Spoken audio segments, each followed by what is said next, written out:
Mula naman kay Nolan Ariola, sitwasyon at paalala ng isang election officer sa Tipas Elementary School, Taguig City sa pagpapatuloy ng botohan. Go ahead, Nolan.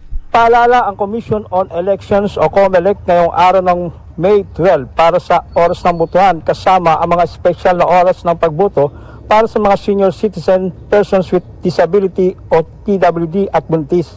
Nagbukas kanina ang mga polling precincts sa Tipas Elementary School, lungsod ng Taguig, ng alas 5 ng umaga para sa early voting hours na eksklusibo para sa mga nakatatanda, PWD at buntis.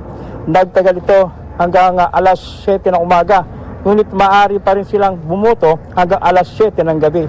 Para sa regular na botohan, nagbukas ang mga polling centers kaninang alas 7 ng umaga hanggang alas 7 ng gabi. May mga nakatalagang express lane sa regular polling places para sa senior citizen, PWD, indigenous people, buntis at persons deprived of liberty o PDL upang mapabilis ang proseso. Dagdag pa rito, magkakaroon ng priority polling place sa ground floor para sa mas madaling access ng mga senior PWD at buntis. Pati na rin ang satellite priority polling place sa mga assisted living facility. Samantala, aabot sa 28,858 ang registered voter sa 3 barangay ng Ibay Tipas, Ligid Tipas at Palingon Tipas. Mahalaga. Yung kanilang mai-express din nila yung kanilang boses. So, binibigyan natin sila ng window ng starting from 5 a.m. to 7. So, open kami kanina as early as that.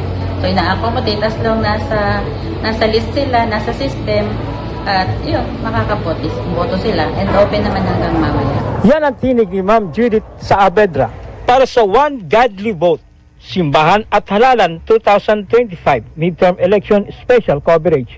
Ako, inyong kapanalig, Nolan Ariola, sumainyo ang katotohanan.